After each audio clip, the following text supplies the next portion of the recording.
بسم اللہ الرحمن الرحیم۔ سامعین کرام، آپ سن رہے ہیں عمران سیریز کے سلسلے کا ایک اردو ناول عمران کی موت، جس کے مصنف ہیں مظہر کلیم ایم اے، اور یہ اس سلسلے کی قسط نمبر 5 ہے۔ مجھے امید ہے آپ کو میری یہ کاوش پسند آ رہی ہوگی۔ آپ نے اگر ابھی تک میرا چینل کہانی گھر سبسکرائب نہیں کیا تو ابھی میرے چینل کو سبسکرائب کر کے بیل نوٹیفیکیشن آن کر لیجئے تاکہ آنے والی ہر نئی کہانی کی اطلاع بر وقت آپ تک پہنچ سکے۔ پھاٹک کی ذیلی کھڑکی کھلی ہوئی تھی۔ راشیل نے جھک کر اندر دیکھا تو اسے اصل عمارت کے برآمدے میں ٹیکسی سے اتر کر اندر جانے والا شخص نظر آیا۔ راشیل تیزی سے کھڑکی کے اندر داخل ہوا اور تیزی سے ایک ستون کی آڑ میں ہو گیا۔ عمارت کے سامنے کا لان خالی پڑا ہوا تھا اور وہاں کوئی شخص نہ تھا۔ راشیل چند لمحوں تک وہیں کھڑا جائزہ لیتا رہا، پھر وہ تیزی سے چلتا ہوا عمارت کی طرف بڑھتا چلا گیا۔ اس کا ایک ہاتھ جیب میں پڑے ہوئے ریوالور پر جمع ہوا تھا۔ جب وہ عمارت کے قریب پہنچا تو اچانک اس نے عمارت کے سامنے کا دروازہ کھلتے ہوئے محسوس کیا اور وہ جھپٹ کر عمارت کی سائیڈ والی گلی میں چھپ گیا۔ چند لمحوں بعد اس نے عمارت میں سے ایک قوی ہیکل حبشی کو باہر نکل کر پھاٹک کی طرف جاتے ہوئے دیکھا، اور دوسرے لمحے راشیل کے چہرے پر اطمینان کی مسکراہٹ دوڑنے لگی۔ اس حبشی کو وہ عمران کے فلیٹ سے نکلتے ہوئے پہلے دیکھ چکا تھا۔ اس لحاظ سے وہ سمجھ گیا کہ وہ بالکل صحیح جگہ پر پہنچا ہے۔ عمران یقیناً اس عمارت میں موجود ہوگا۔ پھر اس خیال سے کہ حبشی کہیں پھاٹک بند کر کے واپس آتے ہوئے اسے دیکھ نہ لے، وہ تیز تیز قدم اٹھاتا اس گلی کو کراس کر کے عمارت کی پشت پر آ گیا۔ عمارت کی پشت پر کئی کھڑکیاں موجود تھیں۔ یہ تمام کھڑکیاں تاریک تھیں، اس لیے راشیل سمجھ گیا کہ ان کمروں میں کوئی موجود نہیں ہے۔ اس نے باری باری ہر کھڑکی کو آزمایا اور پھر ایک کھڑکی اسے کھلی ہوئی مل گئی۔ اس نے بڑی احتیاط سے اس کے دونوں پٹ دھکیلے اور چند لمحے اندر کی سنگن لینے کے بعد وہ کھڑکی پھلانگ کر کمرے میں پہنچ گیا۔ کمرے میں پہنچ کر وہ تھوڑی دیر تو بے حس و حرکت کھڑا رہا، مگر جب کہیں سے کوئی آواز سنائی نہ دی تو اس نے جیب سے پینسل ٹارچ نکالی اور اس کی باریک روشنی میں اس نے کمرے کا جائزہ لیا۔ یہ باتھ روم تھا جس کا دروازہ کسی کمرے میں پڑتا تھا۔ راشیل اس دروازے کو کھول کر کمرے میں جا پہنچا تو دوسرے لمحے چونک پڑا۔ اسے کمرے کے فرش سے کھڑبڑ کی آوازیں سنائی دیں اور وہ تیزی سے فرش پر جھک گیا۔ اس نے اپنا کان زمین پر لگا دیا۔ آوازیں کچھ اور زیادہ واضح ہو گئیں۔ کچھ لوگ اس کمرے کے عین نیچے موجود تھے۔ راشیل سمجھ گیا کہ اس کمرے کے نیچے تہہ خانے میں کوئی کاروائی ہو رہی ہے اور یقیناً عمران اسی تہہ خانے میں موجود ہوگا۔ چنانچہ وہ اٹھ کر تیزی سے اس کمرے کے بیرونی دروازے کی طرف بڑھا۔ دروازہ کھلا ہوا تھا۔ جیسے ہی اس نے دروازے کو ذرا سا کھولا، اسے بھاری قدموں کی آوازیں اس دروازے کی طرف آتی سنائی دیں۔ راشیل نے پینسل ٹارچ بجھا دی اور دروازے سے لگ کر کھڑا ہو گیا۔ اس کا ہاتھ جیب میں پڑے ہوئے ریوالور پر تھا اور جسم تنا ہوا تھا۔ قدموں کی آوازیں تیزی سے دروازے کے قریب پہنچی اور پھر آگے بڑھتی چلی گئیں۔ راشیل نے اطمینان کا ایک طویل سانس لیا اور پھر دروازہ کچھ اور کھول کر باہر جھانکا تو وہی حبشی تیز تیز قدم اٹھاتا راہداری میں جاتا دکھائی دیا۔ راہداری کے آخر میں جا کر وہ بائیں طرف مڑ گیا تو راشیل بڑی احتیاط سے دروازہ کھول کر باہر نکلا اور پھر اس حبشی کے پیچھے راہداری کے موڑ کی طرف بڑھتا چلا گیا۔ راہداری کے آخر میں دائیں طرف سیڑھیاں نیچے اترتی نظر آ رہی تھیں، جن کے آخر میں ایک دروازہ تھا۔ دروازہ بند تھا۔ راشیل سیڑھیاں اترتا چلا گیا اور پھر اسے دروازے کے اوپر ایک چھوٹا سا روشن دان نظر آ گیا، جس کے نیچے دروازے کے اوپر ایک چھوٹا سا شیڈ تھا۔ راشیل نے ہاتھ اوپر کیے اور جیسے ہی اس کے ہاتھ شیڈ پر پہنچے، وہ ہاتھوں کے بل اوپر اٹھتا چلا گیا اور چند لمحوں بعد وہ بڑے اطمینان سے شیڈ پر بیٹھا ہوا تھا۔ روشن دان میں شیشے کے بجائے جالی لگی ہوئی تھی۔ راشیل نے جیسے ہی جالی سے آنکھ لگا کر اندر کمرے میں نظر ڈالی، وہ بری طرح چونک پڑا۔ اس کا دماغ ایک لمحے کے لیے تو لٹو کی طرح گھوم گیا، کیونکہ سامنے ایک بڑی سی میز پر جوانہ بے حس و حرکت لیٹا ہوا تھا اور اس کے ساتھ ایک نوجوان ہاتھ میں ایک چھوٹا سا آلہ پکڑے کھڑا تھا، جبکہ وہ حبشی بھی دونوں پہلوؤں پر ریوالور لٹکائے بڑے مطمئن انداز میں کھڑا تھا، اور وہ شخص جس کا پیچھا کرتے ہوئے راشیل یہاں تک آیا تھا، وہ کمرے کے ایک کونے میں رکھی ہوئی کرسی پر بیٹھا ہوا تھا۔ باس، آپ خوامخواہ اس چکر میں پڑ رہے ہیں، اسے میرے حوالے کر دیں، پھر دیکھیں یہ کس طرح طوطے کی طرح بولتا ہے۔ حبشی نے بگڑے ہوئے لہجے میں کہا، کالے دیو، ہر جگہ طاقت نہیں چلتی، میں اس ٹائپ کو اچھی طرح جانتا ہوں، یہ مار پیٹ سے کچھ نہیں بتائے گا۔ اس نوجوان نے ہاتھ میں پکڑے ہوئے ایک بٹن کو دباتے ہوئے کہا، اور اس کی آواز سنتے ہی راشیل سمجھ گیا کہ بولنے والا عمران ہے۔ چونکہ عمران میک اپ میں تھا اس لیے وہ اس کے بولنے سے پہلے اسے پہچان نہ سکا۔ راشیل نے جلدی سے جیب میں ہاتھ ڈالا اور سائلنسر لگا ریوالور نکال لیا، اور پھر اس کی نال جالی کے بڑے سوراخ پر رکھتے ہوئے اس نے عمران کے سینے کا نشانہ لیا۔ عمران بڑے اطمینان سے آلے کے مختلف بٹن دبانے میں مصروف تھا۔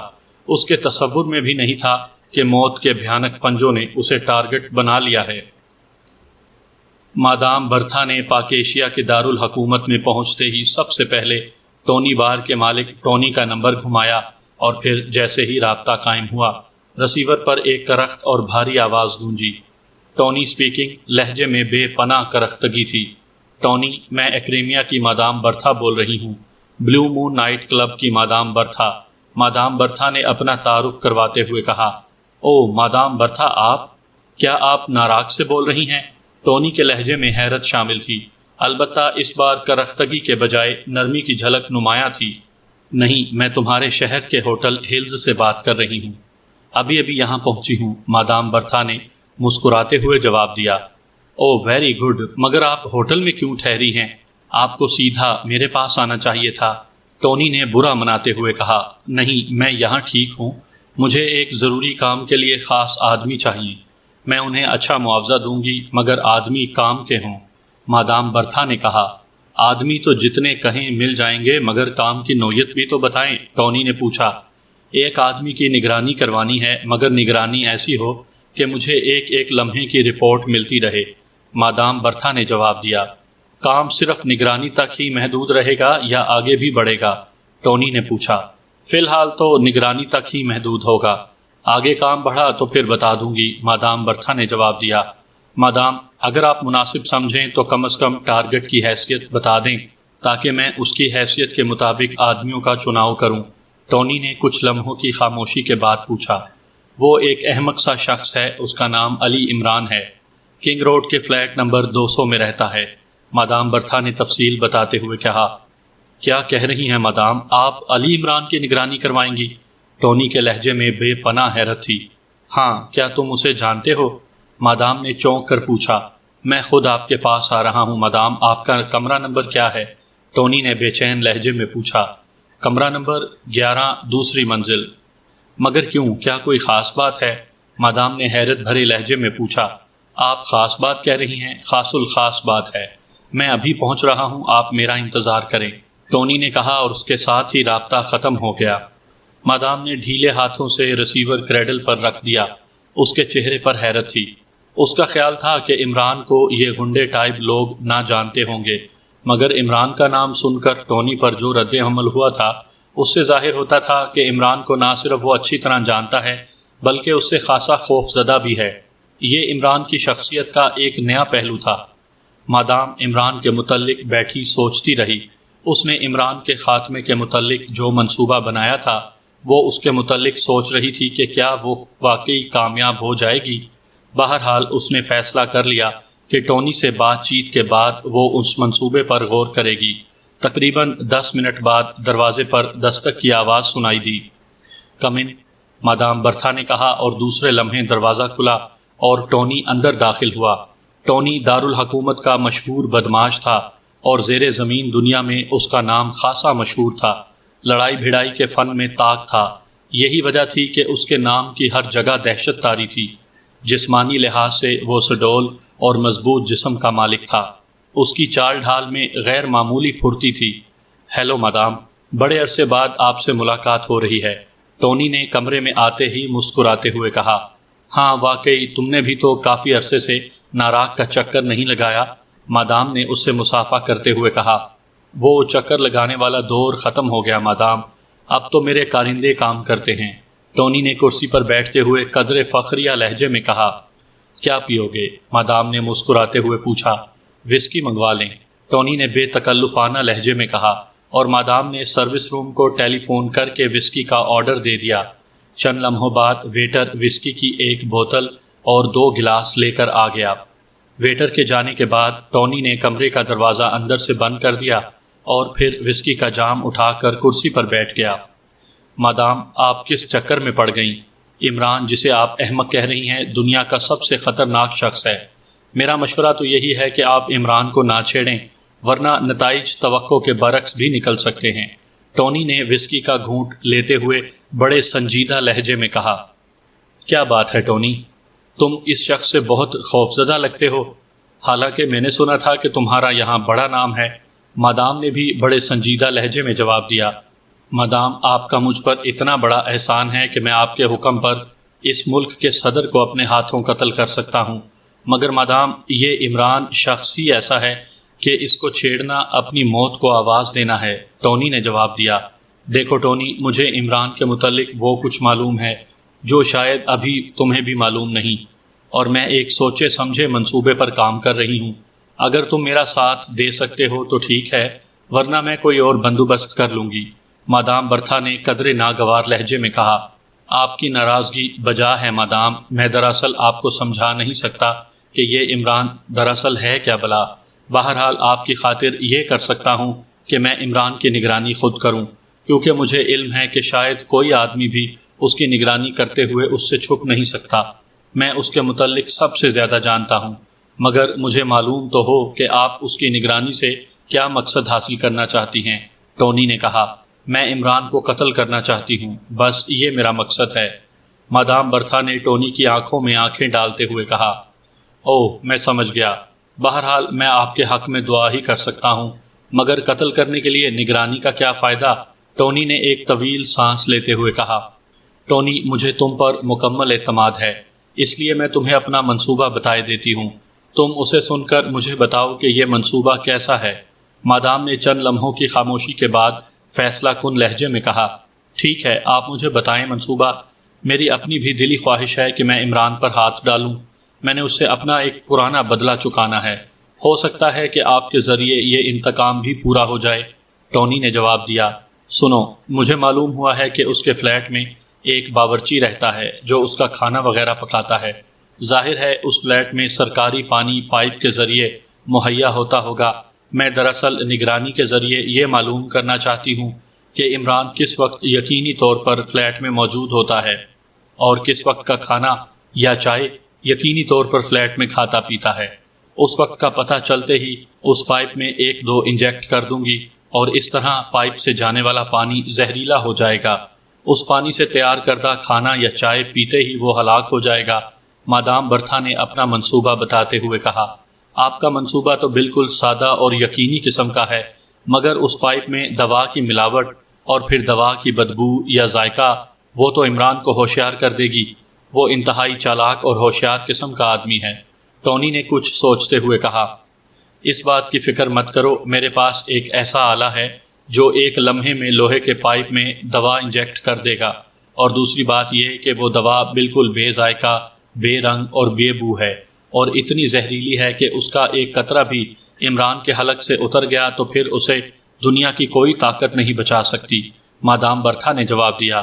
مگر مادام، کیا یہ بہتر نہیں رہے گا کہ ہم اس کے باورچی کو اغوا کر لیں اور اس کی جگہ اپنا آدمی بھیج دیں؟ اس طرح کام یقینی اور آسان ہو جائے گا، ٹونی نے کچھ سوچتے ہوئے کہا۔ ارے نہیں، یہ بچگانہ تجویز ہے۔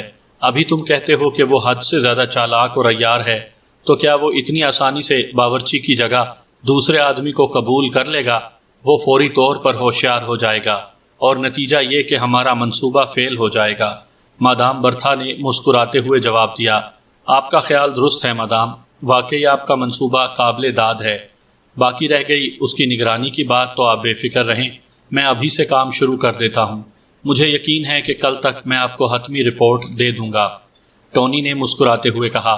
ہاں، رپورٹ کے صحیح ہونے پر ہی سارے منصوبے کا انحصار ہے۔ اگر ذرا بھی گڑبڑ ہو گئی تو اس کا باورچی مارا جائے گا اور پھر وہ ہوشیار ہو جائے گا، مادام نے کہا۔ آپ بے فکر رہیں، میں سمجھ گیا، میں صحیح رپورٹ دوں گا، ٹونی نے وسکی کا آخری گھونٹ حلق سے اتارتے ہوئے کہا۔ اور سنو، کام جتنی جلدی ممکن ہو سکے ہو جانا چاہیے، کیونکہ کچھ اور لوگ بھی عمران کے پیچھے ہیں۔ ایسا نہ ہو کہ وہ ہم سے پہلے کامیاب ہو جائیں۔ مادام نے کہا، آپ بے فکر رہیں، میں ابھی اس کام کے لیے نکل پڑتا ہوں۔ جس قدر جلد ممکن ہو سکا میں آپ کو رپورٹ دوں گا، ٹونی نے کہا اور پھر اٹھ کر تیزی سے بیرونی دروازے کی طرف بڑھتا چلا گیا۔ ٹونی کے جانے کے بعد مادام برتھا نے بیگ سے نیا لباس نکالا اور پھر باتھ روم میں چلی گئی۔ غسل کر کے اور دوسرا لباس تبدیل کر کے وہ جب باتھ روم سے باہر آئی تو وہ ذہنی طور پر خاصی تر و تازہ ہو چکی تھی۔ اس نے روم سروس کو انٹرکام پر کھانے کا آرڈر دیا اور تھوڑی دیر بعد وہ بڑے مطمئن انداز میں کھانا کھانے میں مصروف تھی۔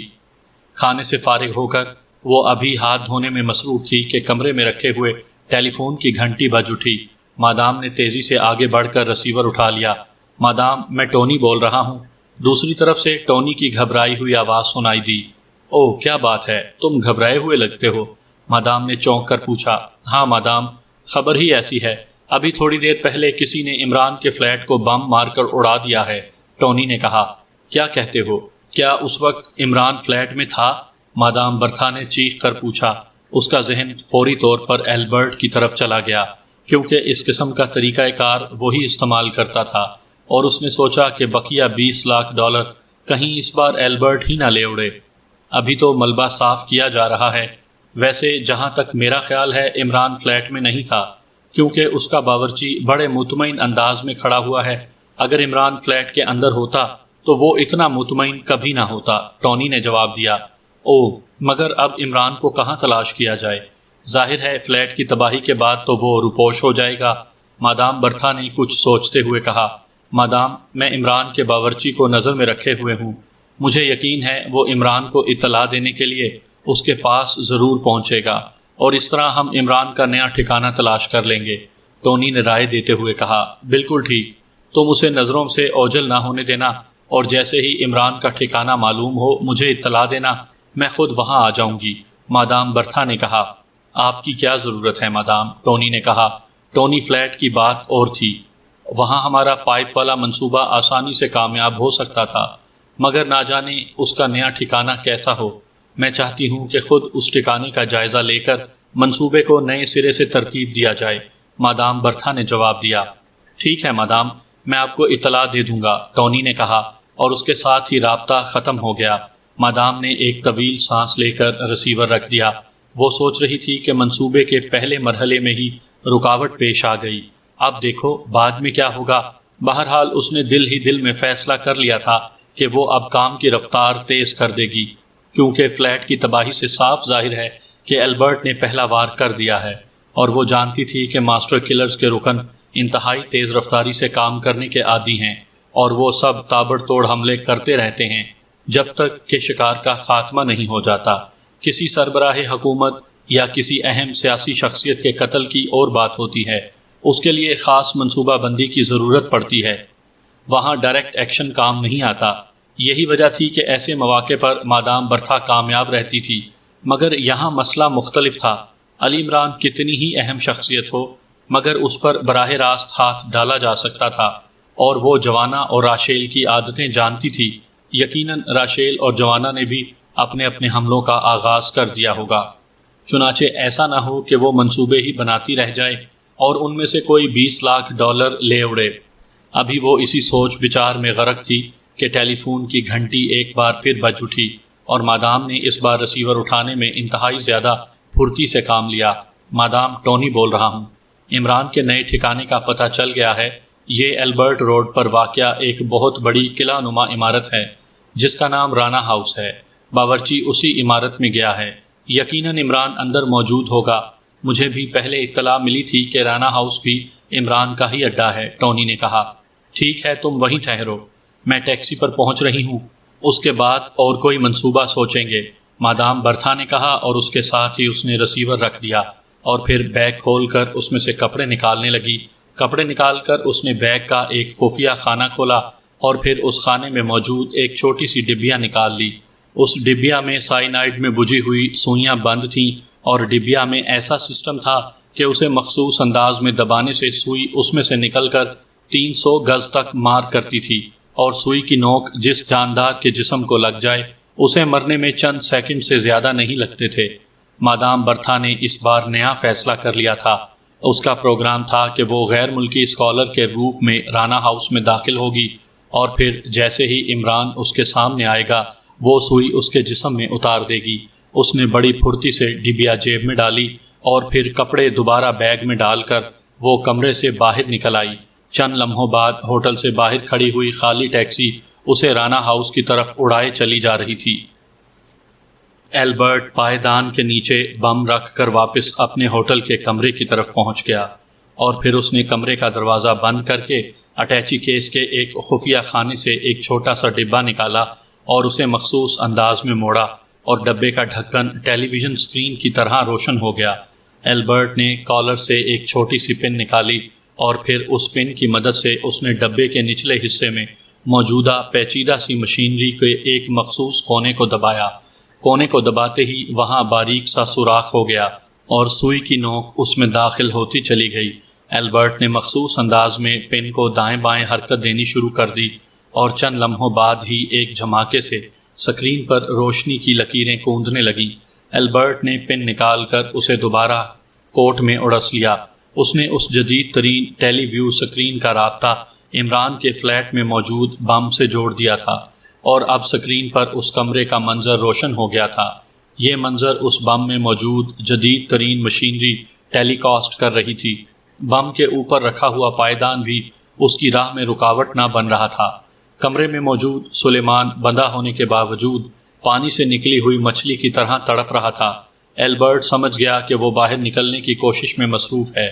البرٹ کے چہرے پر ہلکی سی مسکراہٹ دوڑ گئی اور وہ غور سے سلیمان کی کوششوں کا تماشا دیکھنے لگا۔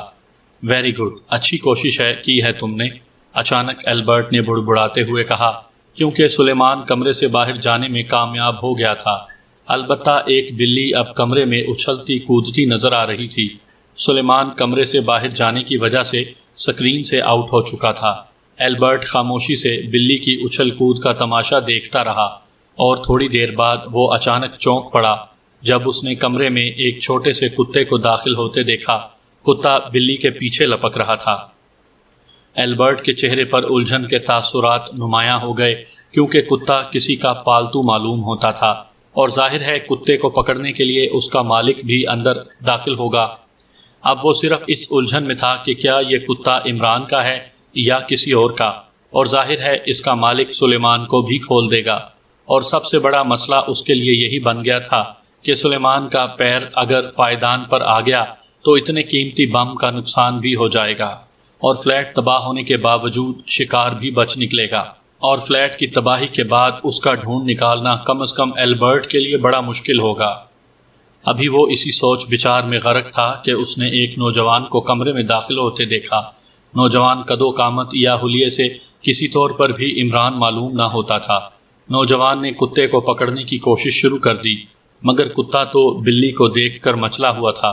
وہ نوجوان کے ہاتھ نہیں آ رہا تھا۔ البرٹ دل ہی دل میں دعا مانگ رہا تھا کہ اس دھما چوکڑی میں اس نوجوان کا پیر اس بم والے پائیدان پر نہ پڑ جائے، مگر شاید دعائیں اتنی جلدی قبول نہیں ہوتیں۔ وہی ہوا، اچانک کتے کو پکڑنے کی کوشش میں اس نوجوان کا پیر اس پائیدان پر پڑا جس کے نیچے بم موجود تھا، اور دوسرے لمحے سکرین پر روشنی پھیلتی چلی گئی اور پھر سکرین صاف ہو گئی۔ البرٹ نے ایک لمحے کے لیے سر پکڑ لیا۔ اس کا یہ حربہ ناکام رہا تھا، مگر فوری طور پر اسے ایک اور خیال آ گیا۔ وہ تیزی سے بیگ کی طرف لپکا۔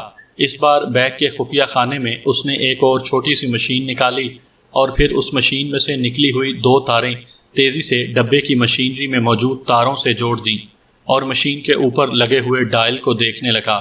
ڈائل کے ساتھ ایک چھوٹا سا لٹو موجود تھا۔ اس نے لٹو کو گھمانا شروع کر دیا۔ لٹو کے گھومتے ہی ڈائل پر موجود سوئی تیزی سے حرکت کرنے لگی۔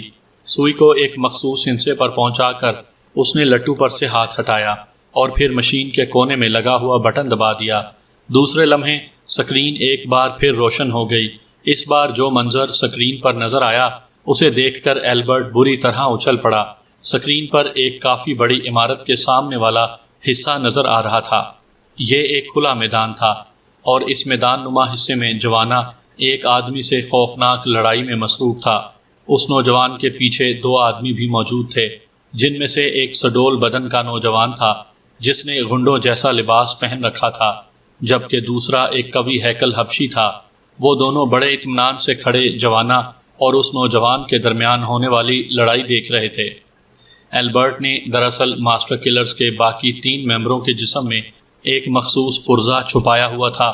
اس طرح وہ کسی بھی وقت ان تینوں کی کارکردگی چیک کر سکتا تھا، اور ظاہر ہے یہ سب کچھ ان ممبروں کی لا علمی میں ہوا ہوگا، ورنہ وہ لوگ ایسا کبھی نہ ہونے دیتے۔ اس طرح البرٹ کو شکار تلاش کرنے اور ان کی کارکردگی کو دیکھتے ہوئے اپنا وار کرنے میں آسانی ہو جاتی تھی۔ ہر ممبر کے لیے اس نے مخصوص فریکوینسی سیٹ کی ہوئی تھی، چنانچہ فلیٹ تباہ ہوتے ہی اسے یہ خیال آ گیا تھا کہ وہ باقی ممبرز کو دیکھے کہ وہ کیا کر رہے ہیں، ہو سکتا ہے ان میں کوئی عمران کو تلاش کر چکا ہو، اور اس طرح البرٹ کو بھی عمران کے نئے ٹھکانے کا علم ہو جائے گا۔ اور پھر یہ مقدر کی بات تھی کہ اس نے پہلی بار جوانا کی فریکوینسی سیٹ کی اور جوانا ایکشن میں مصروف نظر آ گیا، مگر اب اس کے لیے الجھن یہ تھی کہ وہاں موجود لوگوں میں عمران بھی موجود ہے یا نہیں۔ جوانا کے پیچھے کھڑے ہوئے اس غنڈہ نما نوجوان کی قد و قامت بالکل عمران جیسی تھی، مگر اس کی شکل اس تصویر سے مختلف تھی۔ البرٹ جانتا تھا کہ شکل میک اپ سے تبدیل کی جا سکتی ہے۔ البرٹ نے مشین کے پچھلے حصے کی طرف ہاتھ بڑھایا اور پھر مشین کی پشت میں موجود ایک چھوٹا سا بٹن آن کر دیا۔ دوسرے لمحے ڈبے میں سے جوانا اور دوسرے لوگوں کی آوازیں نکلنے لگیں۔ Well done tiger! اچانک جوانا کے پیچھے کھڑے ہوئے نوجوان کی آواز سنائی دی، اور البرٹ سمجھ گیا کہ کم از کم جوانا سے لڑنے والا عمران نہیں بلکہ کوئی ٹائیگر نامی نوجوان ہے۔ وہ خاموشی سے ان کی لڑائی دیکھتا رہا اور ڈبے سے بلند ہونے والی آوازیں سنتا رہا، اور پھر اس کے دیکھتے ہی دیکھتے جوانا نے ٹائیگر کو بے بس کر دیا، اور پھر وہ ٹائیگر کا خاتمہ کرنے ہی والا تھا کہ اس کے پیچھے کھڑے ہوئے نوجوان نے بڑی پھرتی سے جوانا کے پہلو پر لات ماری، اور جوانا لڑکھڑاتا ہوا دور جا گرا، اور پھر اسی لمحے حبشی تیزی سے آگے بڑھا اور اس نے زمین پر بے حس و حرکت پڑے ہوئے ٹائیگر کو جھک کر کاندھے پر ڈالا اور عمارت کی طرف بڑھتا چلا گیا۔ تم تو میرا شکار ہو، تمہیں تو میں زندہ نہیں چھوڑ سکتا، اچانک جوانا کی غضبناک آواز سنائی دی، اور البرٹ چونک پڑا۔ جوانا کے فکرے کا مطلب صاف ظاہر تھا کہ وہ نوجوان ہی دراصل عمران ہے۔ اب عمران اور جوانا کے درمیان خوفناک جنگ شروع ہو گئی۔ البرٹ کو دل ہی دل میں افسوس ہونے لگا کہ اس بار شکار اس کے ہاتھ سے نکل گیا۔ اسے یقین تھا کہ جوانا عمران کو جلد ہی بے بس کر کے اس کا خاتمہ کرنے میں کامیاب ہو جائے گا، کیونکہ جوانا سے لڑائی جیتنا کسی انسان کے لیے تو کم از کم ناممکن تھا۔ وہ دانت بھینچے ان کے درمیان ہونے والی لڑائی کو دیکھنے لگا۔ عمران کی پھرتی، تیزی اور قوت پر اسے حیرت ہو رہی تھی، کیونکہ جوانا باوجود بے پناہ کوشش کے عمران کو بے بس کرنے میں ناکام نظر آ رہا تھا۔ دلچسپی سے اس خوفناک جنگ کو دیکھنے میں وہ محو ہو گیا۔ اس نے پہلی بار جوانا کے مقابلے میں کسی شخص کو اس طرح لڑتے ہوئے دیکھا تھا، ورنہ عام طور پر جوانا چند منٹوں کے اندر مقابل کی گردن توڑ دیا کرتا تھا۔ عمران جوانا سے لڑنے کے ساتھ ساتھ اس پر طنزیہ فکرے بھی چست کرتا جا رہا تھا، اور جوانا کا اشتعال لمحہ با لمحہ تیز ہوتا جا رہا تھا۔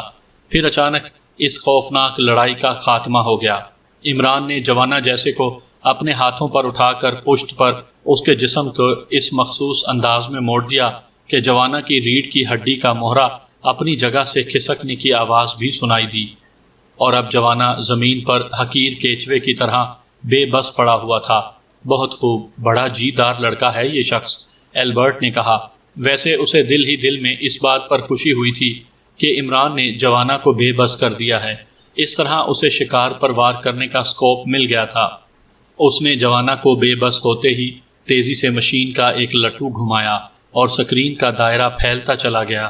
اب وہ عمارت کے چاروں طرف کا منظر سکرین پر دیکھ سکتا تھا، اور دوسرے لمحے وہ خوشی سے اچھل پڑا کیونکہ اس عمارت کے مین گیٹ کی طرف ایک بہت اونچی بلڈنگ نظر آ گئی تھی، جس کے اوپر بہت بڑا نیون سائن صاف نظر آ رہا تھا۔